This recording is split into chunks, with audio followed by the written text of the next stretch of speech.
우리 귀한 찬양 감사합니다. 할렐루야.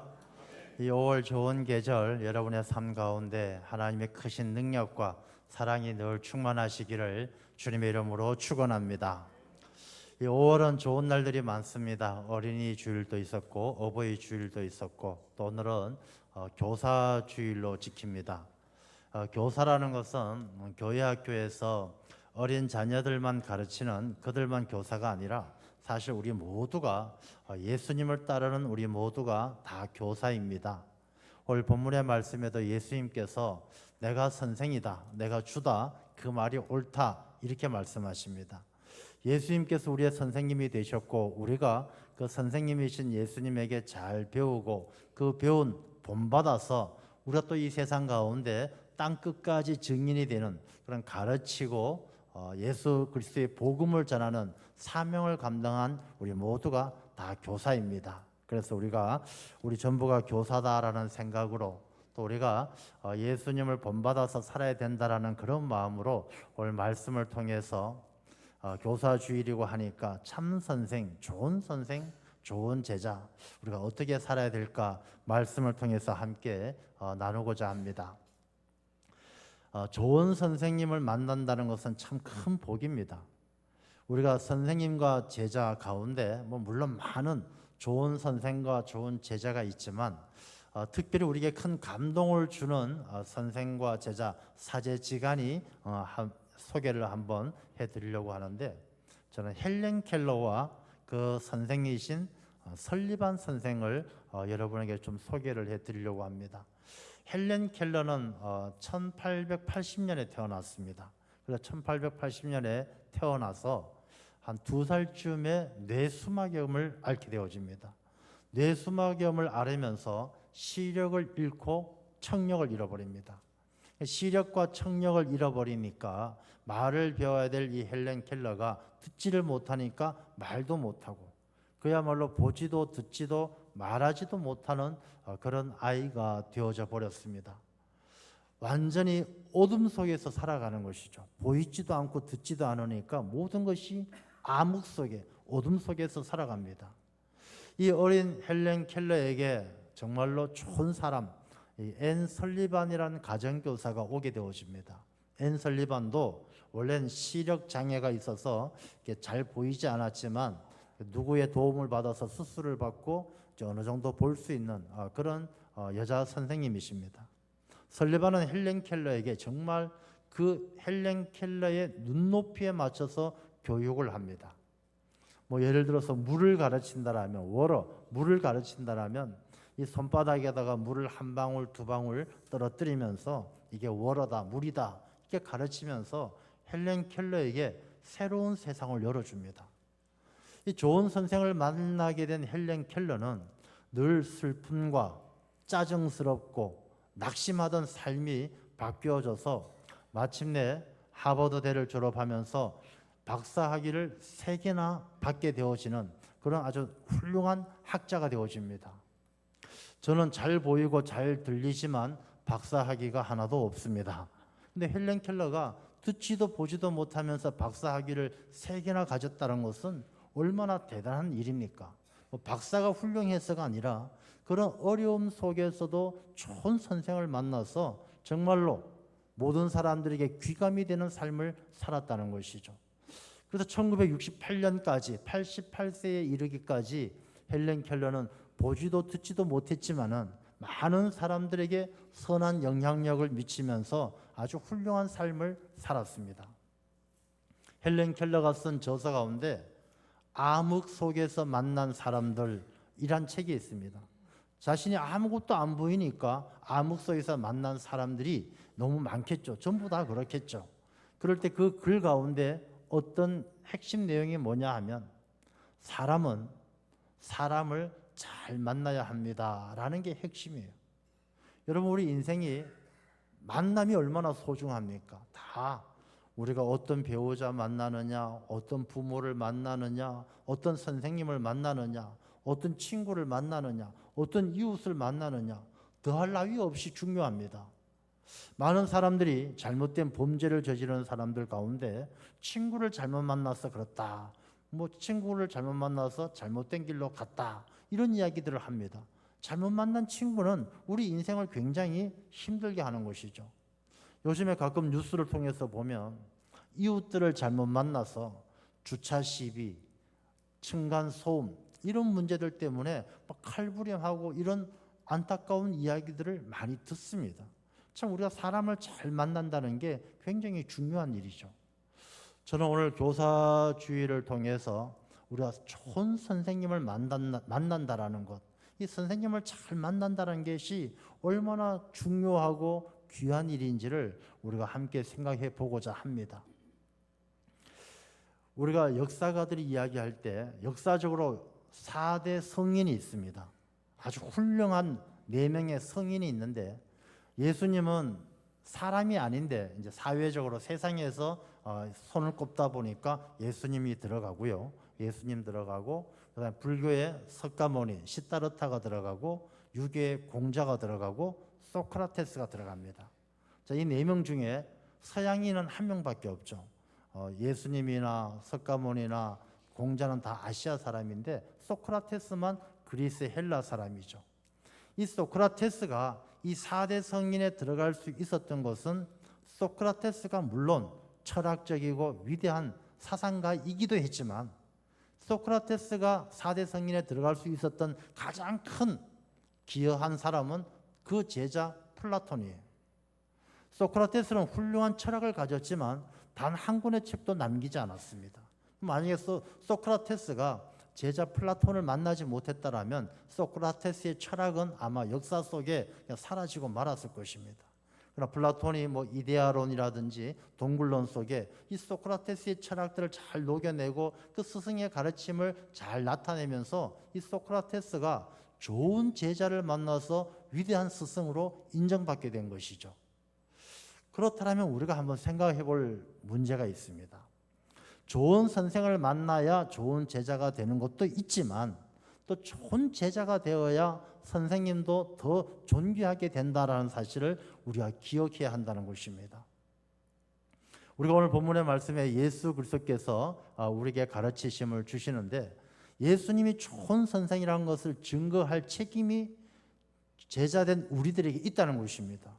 우리가 좋은 제자로서 예수님의 가르침을 따라 잘 살아야만 예수님께서 우리의 좋은 선생이시고 예수님께서 얼마나 존귀하신 분이신지 증거되어지는 것인데, 우리가 예수님을 믿는다, 예수님의 제자다, 예수님의 가르침을 따라 산다라고 하면서 우리가 살아가는 삶의 모습이 좋은 모습이 아니다라면 아마 우리가 오히려 예수님을 욕되게 하지 않을까, 그런 생각을 하게 되어집니다. 자, 예수님께서는 이 땅에 오셔서 많은 말씀과 많은 행동을 하셨어요. 예수님께서 우리에게 많은 것들을 가르쳤죠. 먼저 대접받고 싶으면 대접해라, 뭐 많은 것을 가르쳐 주셨어요. 그리고 행동을 통해서도 우리에게 많은 교훈을 주십니다. 부활에 대해서도 죽은 나사로를 살리시기도 하고.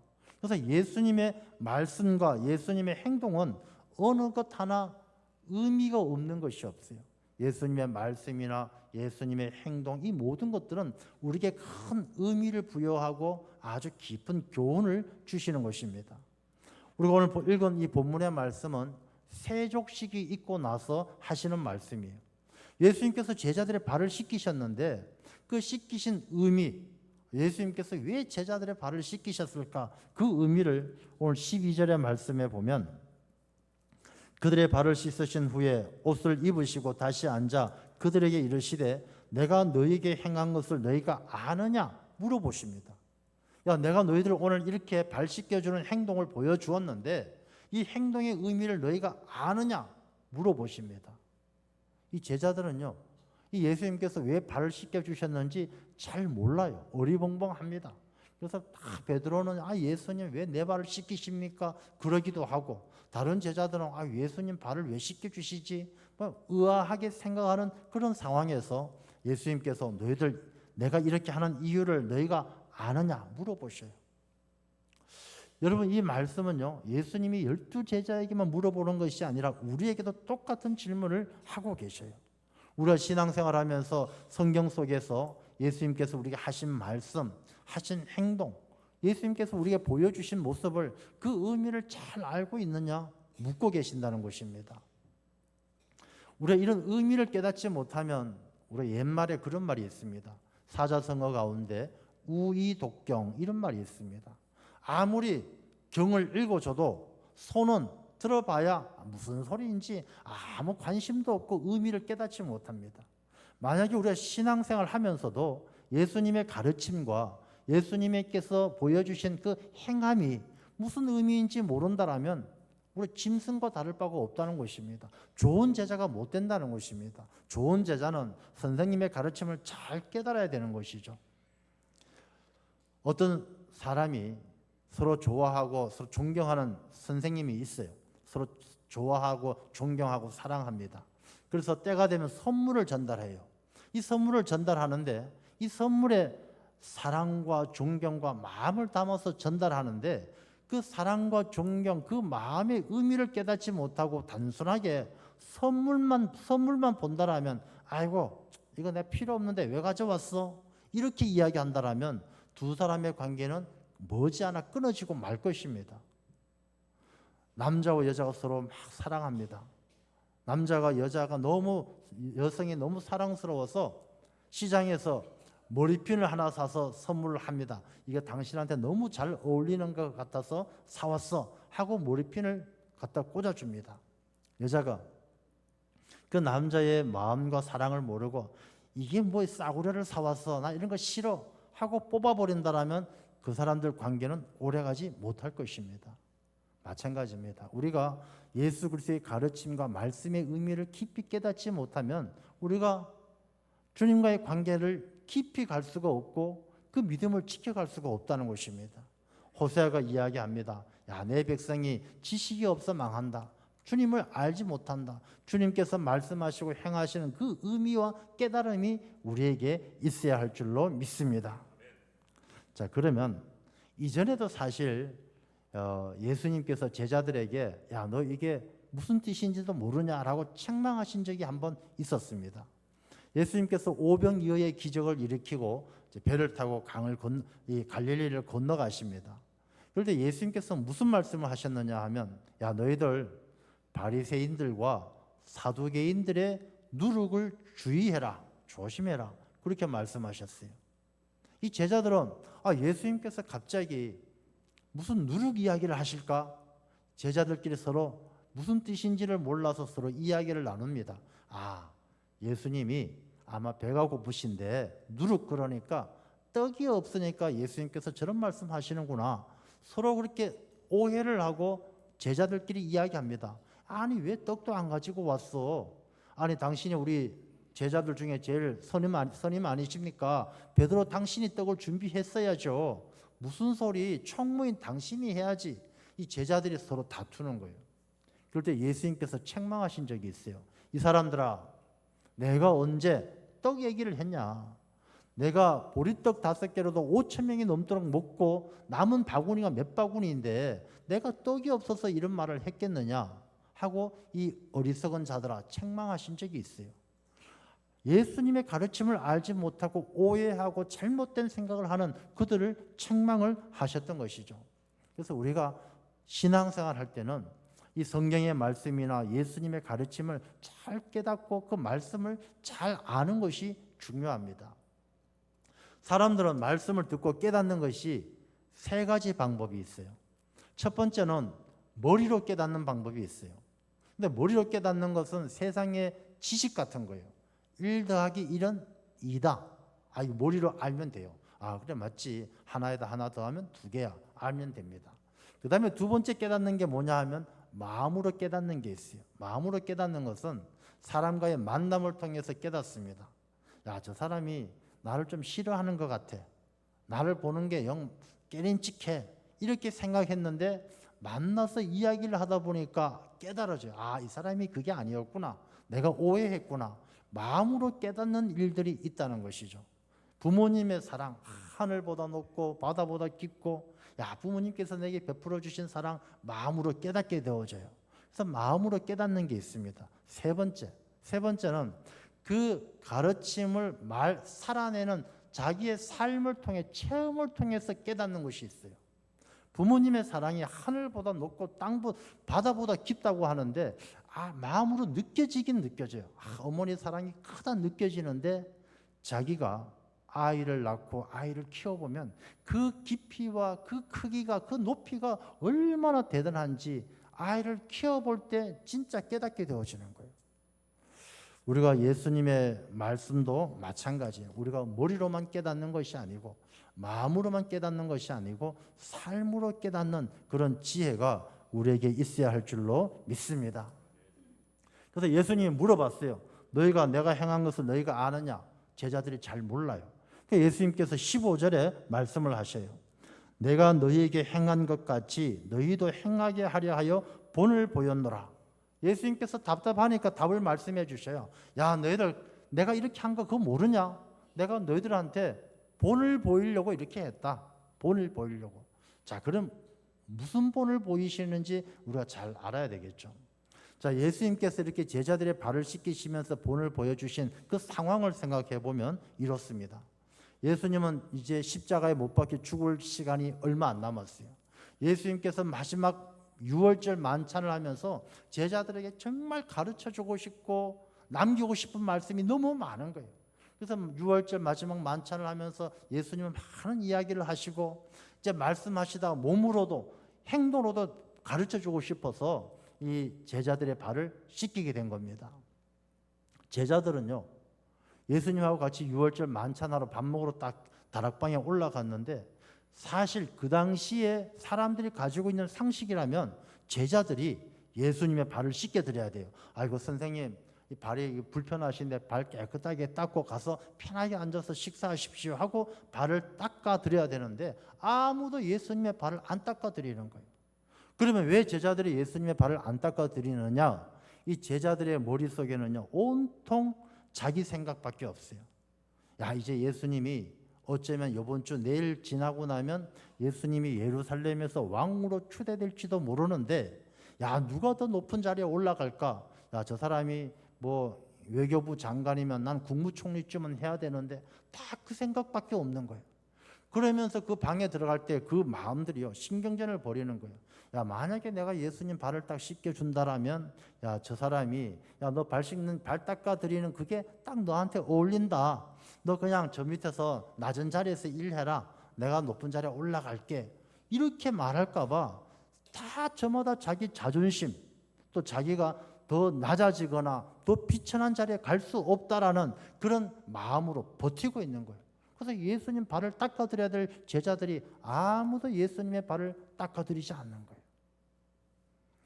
여러분, 이 제자들의 모습이 혹시 우리들 모습 같은 생각이 안 드십니까? 우리가 교회 안에서든지 어디에서든지요, 일을 하다 보면 이런 제자들의 마음이 느껴질 때가 있고 또 이런 마음을 가지고 있는 분들을 만날 때가 있어요.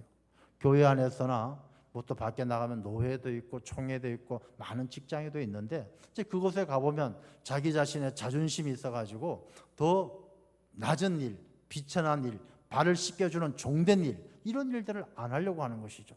그래서 어떤 행사를 하면은 야, 이 행사 가운데 왜 내 이름 빠졌냐? 왜 나를 순서에서 뺐느냐? 이 자기 자신의 자존심을 내세우는 거죠.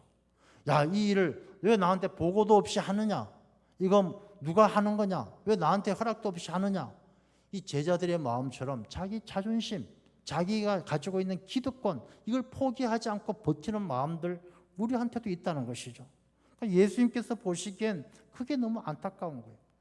여러분, 우리 교회 안에서도 마찬가지 아니겠습니까? 이 제자들이 그런 마음을 가지고 있을 때 예수님의 발을 씻겨주는 사람 아무도 없었던 것처럼 교회 안에도 그런 분들이 계셔요. 우리 교회 얘기가 아니라 일반적인 이야기입니다. 야, 우리 교회는 일할 사람이 없어. 큰일이야. 여러분, 다 일할 사람이 자기가 일할 생각하지 않고 일할 사람만 찾아서 본다라면 과연 누가 일하겠습니까? 다 100이면 100 전부 다 야, 우리 교회 일할 사람이 없어 하면 다른 사람들이 보기엔 그 사람이 일할 사람이 못 되는 거예요. 내가 일할 사람이 없다 그러면 자기가 일할 사람이 못 되는 것인데 다 100이면 100 그렇다라면 그 교회의 일은 누가 하겠습니까? 누가 예수님의 발을 씻겨주시겠습니까? 어떤 분들은 그렇게 이야기합니다. 야, 우리 교회는 사랑이 없어. 좀 베푸는 사랑이 없어. 누구 하나 날 섬겨주는 사람이 없어. 사랑이 없는 교회는 자기가 사랑을 베풀어야 될 사람인데 자기가 사랑 받기만을 원한다면 누가 그 사랑을 베풀며 그 교회에 누가 사랑을 만들어 가겠습니까? 이 제자들의 마음이 그런 거예요. 자기가 예수님의 발을 씻겨야 되는데 자기는 씻기지 않고 누가 발 씻기나 지켜보기만 하는 것이죠. 우리가 이런 상황 속에서 예수님은 제자들에게 본을 보여주셔요. 그 본을 보여주신 의미가 16절 말씀에 보면 내가 진실로 진실로 너에게 이르노니 종이 주인보다 크지 못하고 보냄을 받은 자가 보낸 자보다 크지 못하나니. 내가 종이 주인보다 크지 못해요. 주인이 종의 발을 씻겠다고 해서 그 종이 주인보다 커지는 게 아니란 것입니다.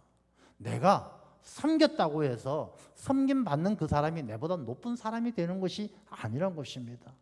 예수님은 이 제자들에게 새로운 질서에 관해서 말씀해 주시는 거예요. 이 제자들의 생각과 그 이전의 상식들은 종이 주인의 발을 씻겨드리고 낮은 사람이 높은 사람을 섬기고 이것이 그들이 가지고 있는 생각인데 예수님께서 발을 씻겨주심으로 본을 보여주시는 것이 주인이 종의 발을 씻긴다고 해서 종이 주인보다 높아지는 것이 아니란 것입니다. 높은 사람이 낮은 사람의 발을 씻겨준다고 해서 낮은 사람이 높은 사람보다 더 높아지는 것이 아니란 것입니다. 그럼 그게 뭐냐? 주인이 종의 발을 씻겨주는 것이 그게 바로 사랑이고 그게 바로 은혜라는 것을 예수님께서 보여주시는 거예요. 그래서 예수님께서 본을 보여주시면서 하시는 말씀이 15절 말씀처럼 내가 너에게 행한 것 같이 너희도 행하게 하려 하여 본을 보였노라. 너희들도 은혜 가운데 살고 사랑 가운데 살아야 되지 이 세상의 법대로 살지 말라는 것입니다. 그래서 예수님의 제자들은요 살아가는 삶의 방법이 좀 달라야 돼요. 자, 예수님께서 제자들에게 발을 씻겨주시면서 뭐라고 말씀하시느냐 하면 내가 이제 너희들 발 씻겼으니까 너희들 돌아가면서 내 발 다 씻겨. 예수님께서 그렇게 말씀하지 않으셔요. 나는 너희들 씻겼으니까 씻기는 것으로 끝났으니 이제 너희들이 또 다른 누군가의 발을 씻겨주면서 살아가야 된다라고 말씀하시는 거예요. 그게 무엇입니까? 그게 바로 변화예요. 그게 바로 하나님의 나라예요. 여러분 세상의 변화, 하나님의 나라는 누군가가 헌신하고 희생하는 섬김이 있어야 되는 것이죠. 예수님께서 제자들의 발을 씻겨주시고 너도 똑같이 내 발을 씻겨달라고 말했다라면 맨날 제자리일 것입니다. 그래서 내가 너를 씻겨줬으니 너 잊지 말고 너 만나는 사람마다 또 씻겨줘라. 예수님은 베드로 한 사람만 씻겨줬다라면 베드로 만나는 사람들마다 수백 수천 명을 씻겨준다라면 그게 바로 하나님의 뜻이 이 땅 가운데 임하는 일이고 이 땅 가운데 하나님의 영광이 드러나는 일이다라는 것을 가르쳐 주시는 거예요. 그래서 우리가 오늘 말씀을 한번 생각할 때에 예수님께서 내가 너희들이 나를 선생이라 주라고 말하는데 옳다 그랬어요. 내가 너희들 선생이다. 내가 너희들 주다. 그리고 내가 너희들 본받으려고 내가 본을 보였으니 너희들도 이같이 본받아서 행하라. 그렇게 말씀하셨어요. 자, 그렇다면 예수님께서 우리에게 보여주신 그 행동, 이 발을 씻는 그 의미가 무엇인지 다시 한번 생각해 보겠습니다. 앞에 13장 4절과 5절의 말씀입니다. 예수님께서 본을 어떻게 보여주셨느냐? 4절과 5절의 말씀을 보면 저녁 잡수시던 자리에서 일어나 겉옷을 벗고 수건을 가져다가 허리에 두르시고 이에 대야에 물을 떠서 제자들의 발을 씻으시고 그 두르신 수건으로 닦기를 시작하여. 그러니까 예수님께서 본을 보여주신 행동이 바로 이런 것입니다. 자, 그러면 우리가 본받아야 될 이 행동의 의미를 생각해 볼 때 첫 번째는 저녁 잡수시던 자리에서 일어나야 돼요. 여러분 저녁 잡수시던 자리가 무엇이냐면 기득권의 자리예요. 내가 목사니까 목사니까 교회에서 대접받아야 된다. 저녁 먹고 있는 자리예요. 내가 장로 됐으니까 내 장로로서 대접받고 우리 성도들한테 내가 좀 이렇게 일도 시키고 내가 대접받고 인정받아야 되는 자리에 있다. 저녁 잡수시는 자리예요. 권사들 내가 30년 40년 다니고 내가 회장도 하고 권사회 회장도 하고 다 하니까 권사들이고 집사들 내 말 따라줘야 된다. 저녁 잡수시던 자리예요. 자기 배를 채우고 자기 기득권을 가지고 자기 것을 누리고 있는 그 자리에서 일어나야 한다는 것입니다. 예수님은 섬김이라는 것이 하나님 나라 백성이 되어서 그리스도인으로 살아간다는 것이 지금도 밥 먹고 있는 그 자리에 가만히 앉아가지고 주는 밥만 먹고 있어서는 안 되고 저녁 잡수시던 자리에서 일어나야 한다는 것입니다. 왜 내 순서 뺐냐? 왜 나한테 보고 안 했냐? 앉아가지고 자기 것 챙기는 그 자리에서 일어나 내가 다가가서 내가 가서 일해야 한다는 것입니다. 두 번째, 겉옷을 벗고 오라고 말씀하십니다. 저녁 잡수시는 자리에서 일어나 겉옷을 벗고, 두 번째는 겉옷을 벗어야 돼요. 여러분, 겉옷이 무엇입니까? 여러분 많이 들어보셨지만 겉옷은요, 자기 자신의 지위, 체면, 자기 자신의 삶의 위치, 이걸 상징적으로 말하는 거예요. 여러분, 섬긴다는 것은 자기 지위를 벗어놓고 하는 거예요. 예전에 이명박 대통령이 계셨죠. 이명박 대통령이 현대건설 사장도 하고 서울시장도 할 때도요, 소망교회에서 교회 가면 맨날 마당에 나와가지고 이 봉을 들고 주차 안내 요원했어요. 제가 전에 섬기던 교회 그 교인들 가운데는 안수 집사님 이제 된 지 얼마 안 되신 분 가운데는 국민은행 은행장이 계셨어요. 국민은행 은행장이요, 안수 집사 얼마 안 돼서 재정부에 들어갔어요. 은행장이니까. 그 은행장이 재정부에 들어가서 뭐 하는지 아세요? 돈 세고 있는 거예요. 1,000원짜리 세고 동전 세가지고 그거 끝나면 가방에 넣고 은행에다 입금하러 가요. 여러분, 봉사하고 섬긴다는 것은 자기 겉옷을 벗지 않으면 안 되는 거예요. 야, 내가 목사다, 내가 장로다, 내가 사회 나가면 회사 대표인데, 내가 회사 임원인데 겉옷을 벗지 않고는 다른 누군가의 발을 씻겨줄 수 없다는 것입니다. 세 번째 보면요, 수건을 가져다가 허리에 두르시고, 수건을 가져다가 허리에 두르셨는데 예수님이 이 수건을 누굴 위해서 준비했습니까?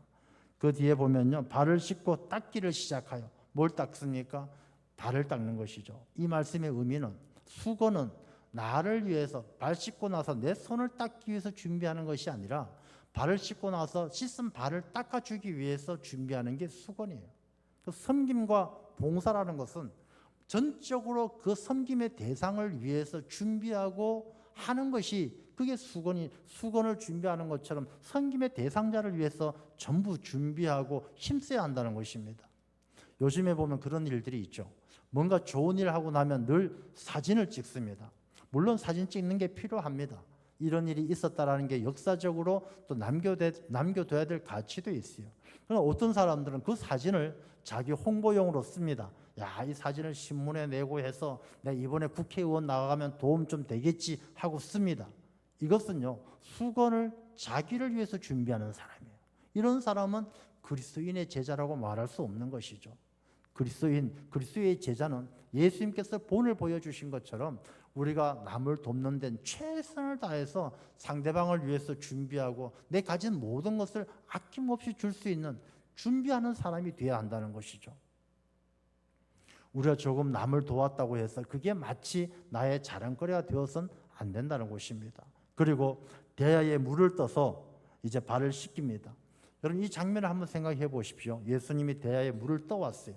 거기에 더러운 발을 집어넣고 예수님의 손을 집어넣고 그 물 속에서 발을 씻겨주시는 장면입니다.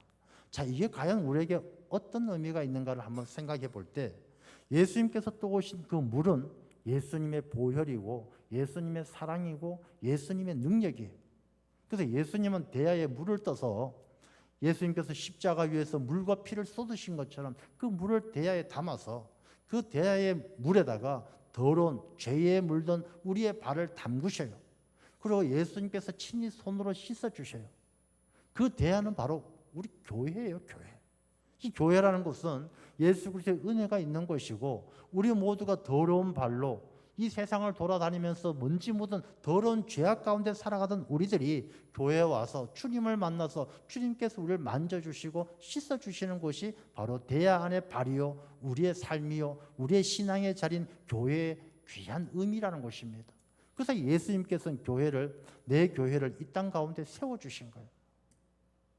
그래서 우리가 섬김이라는 것은 다른 데서도 많이 일어나는 일이지만 특별히 이 교회는요, 우리의 삶을 새롭게 하는 시간들이에요.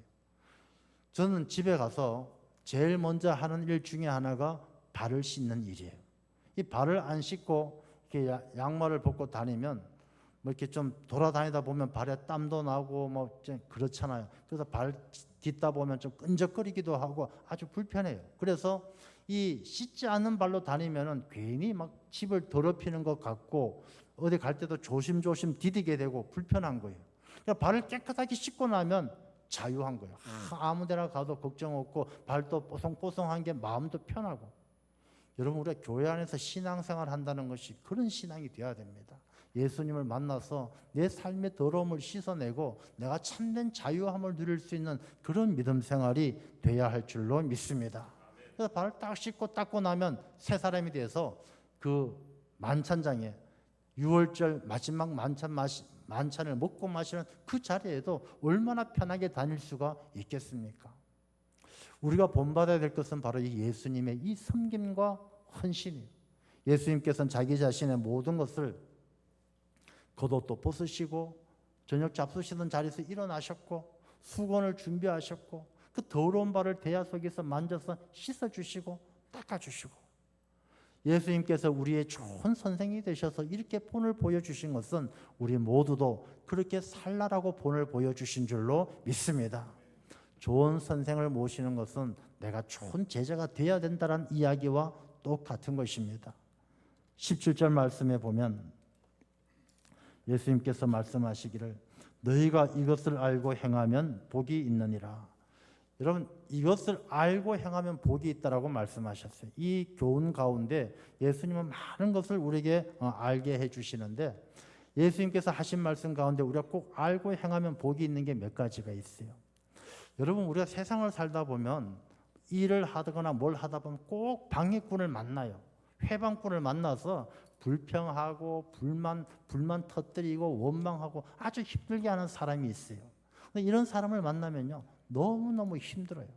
그런데 내가 어떤 일을 할 때 불평 불만하는 사람이 있을 것이다, 방해하는 사람이 있을 것이다, 회방꾼이 나타날 것이다 알고 행하면요 그런 사람이 나타나면 올 것이 왔구나 하고 기도하면서 그 문제를 해결해 나갈 수가 있어요. 여러분, 예수님께서 12명의 제자들의 발을 씻길 때에 가룟 유다를 뺐나요? 안 뺐어요. 예수님은 가룟 유다 발도 다 씻겨주셨어요. 다 씻겨주시면서 예수님께서 생각하시기를 너희들 다 씻으면 깨끗함을 받지만은 다는 아니라고 그랬어요. 내가 다른 사람을 섬겨준다고 해서 그 섬기는을 받는 사람이 다 새 사람이 되느냐? 다는 아니라고 그랬어요. 여러분, 예수님의 12명의 제자 중에 가룟 유다가 나오는데 예수님의 발꿈치도 따라갈 수 없는 우리가 무슨 일을 할 때에 가룟 유다 같은 사람이 얼마나 많이 나오겠습니까? 그러나 그것을 알고도 행하는, 그러니까 예수님은 가룟 유다 같은 사람이 나올 줄 알고 내 파는 사람이 제자 중에 있는 줄 알고도 발을 씻겨주시는 거예요. 그러면 예수님께서 복이 있다라고 말씀하는 건 우리가 저 사람은 가룟 유다니까 빼고, 저 사람은 나를 별로 안 좋아하니까 빼고, 저 사람은 좀 삐딱하니까 빼고, 나를 좋아하고 나하고 친한 사람만 섬기는 그런 삶이 되어서는 안 된다는 것입니다.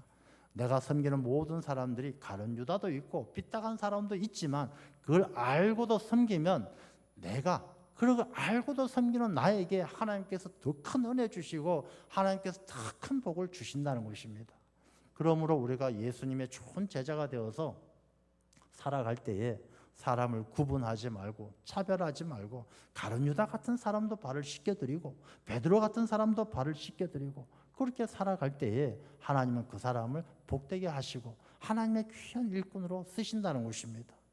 제자들은 예수님의 이 가르침을 그때는 몰랐지만 나중에 베드로는 깨달았어요.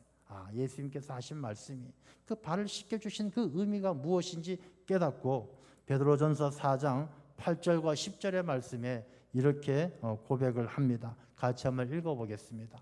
무엇보다도 뜨겁게 서로 사랑할지니 사랑은 허다한 죄를 덮느니라. 서로 대접하기를 원망 없이 하고 각각 은사를 받은 대로 하나님의 여러 가지 은혜를 맡은 선한 청지기 같이 서로 봉사하라. 이 베드로는 예수님께서 발을 씻겨주신 의미를 나중에 깨닫고 저렇게 고백하는 것입니다.